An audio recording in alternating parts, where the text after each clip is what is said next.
Hello friends, gardening ഷെഫിൻ്റെ പുതിയ വീഡിയോയിലേക്ക് സ്വാഗതം. ഇതുപോലെ 2-3 എഗ്ഗൊക്കെ നമ്മുടെ കയ്യിലുണ്ടെങ്കിൽ എളുപ്പത്തിൽ ചെയ്തെടുക്കാൻ പറ്റുന്ന നല്ലൊരു ഈസി റെസിപ്പിയാണ് കേട്ടോ. അപ്പോൾ അതിന് വേണ്ടിയിട്ട് പാൻ വെച്ച് ചൂടാക്കി നമ്മൾ ഇതിലേക്ക് ബട്ടർ ചേർത്ത് കൊടുക്കാം.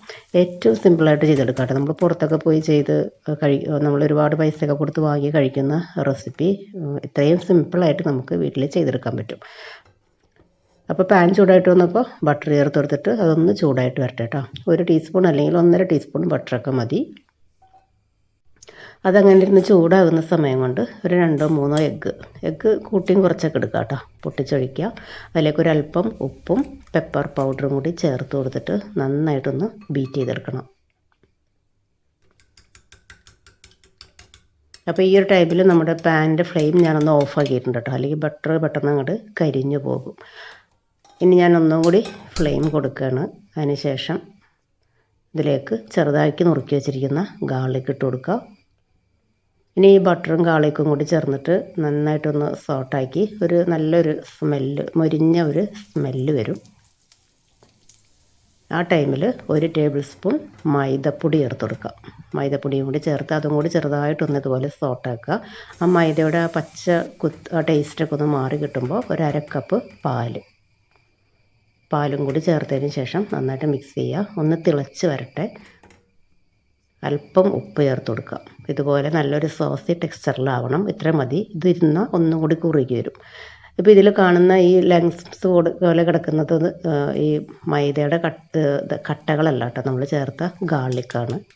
ഇനി വേറൊരു പാനിലേക്ക് ഒരല്പം ബട്ടറിൽ തന്നെ വേണം ഈ എഗ്ഗും കൂടി ഒന്ന് സ്ക്രാമ്പിൾ ചെയ്തെടുക്കാനായിട്ട്. അപ്പോൾ എനിക്കൊരു അബദ്ധം പറ്റിയത് എന്താണെന്ന് വെച്ചാൽ, ഞാൻ നേരത്തെ വെച്ച പാനിൽ ആദ്യം എഗ്ഗ് ഇതുപോലെ സ്ക്രാമ്പിൾ ചെയ്ത് മാറ്റിയതിന് ശേഷം ഒരിത്തിരി ബട്ടറിലേക്ക് ഗാർലിക് ഇടാമെന്നാണ് കരുതിയത്. പക്ഷെ ഞാനത് മറന്നുപോയി എന്നുള്ളതാണ് സത്യം. ഞാൻ പെട്ടെന്ന് അതിലേക്ക് ബട്ടർ ഇട്ട് നേരെ തന്നെ ഗാർലിക് ഇട്ട്. അപ്പോൾ നിങ്ങൾ ചെയ്തെടുക്കുന്ന സമയത്ത് ആദ്യം നമ്മൾ വെച്ച പാനില്ലേ, അതിലേക്ക് ഇതുപോലെ സ്ക്രാമ്പിൾ ചെയ്തെടുത്താൽ മതി കേട്ടോ. എന്നിട്ട് അത് മാറ്റിയതിന് ശേഷം അടുത്ത പ്രോസസ്സ് ചെയ്യാം. അപ്പോൾ 2 പാൻ വെറുതെ നമുക്ക് യൂസ് ചെയ്യേണ്ട ആവശ്യമില്ല. ഇനി നമ്മുടെ ഈ സോസിലേക്ക് ഒരല്പം ഉണക്കമുളക് ചതച്ചത്, അതായത് ചില്ലി ഫ്ലേക്സും ഇതുപോലെ മല്ലിയില ഫ്രഷ് ആയിട്ടുണ്ടെങ്കിൽ അത് തന്നെ ചേർത്ത് കൊടുക്കുക കേട്ടോ. പിന്നെ നമ്മളുടെ ഈ സ്ക്രാമ്പിൾഡ് എഗ്ഗും ഇതുപോലെ ചേർത്തിട്ട് എല്ലാം കൂടി ചേർത്ത് നന്നായിട്ടൊന്ന് മിക്സ് ചെയ്യാം. ഈ സോസിൻ്റെ കൺസിസ്റ്റൻസി ഈ ഒരു ടെക്സ്ചറിൽ തന്നെ എടുക്കണം കേട്ടോ, അല്ലെങ്കിൽ അത് കുറച്ചും കൂടി കഴിയുമ്പോൾ അതൊന്നുകൂടെ ഡ്രൈ ആയി പോകും. ഇനി നന്നായിട്ട് മിക്സ് ചെയ്തതിന് ശേഷം നമുക്ക് ഒരു പ്ലേറ്റിലേക്ക് മാറ്റാം. നല്ല ടേസ്റ്റി ആയിട്ടുള്ള ബട്ടർ ഗാർലിക് എഗ്ഗിൻ്റെ റെസിപ്പിയാണ് കേട്ടോ. നല്ല ടേസ്റ്റാണ് കഴിക്കാനായിട്ട്. സാൻഡ്വിച്ചിൻ്റെ കൂട്ടത്തിൽ കഴിക്കാം, അതുപോലെ ചപ്പാത്തി ബ്രെഡ് അതിൻ്റെ കൂടെ ചേർത്തിട്ട് കഴിക്കാം. ഇപ്പോൾ ഡയറ്റൊക്കെ നോക്കുന്നവർക്ക് രാത്രി ഇതുപോലെ ഒരു ഐറ്റം ഉണ്ടാക്കിയതിന് ശേഷം ബോയിൽഡ് വെജിറ്റബിൾസൊക്കെ ചേർത്ത് കഴിക്കാം.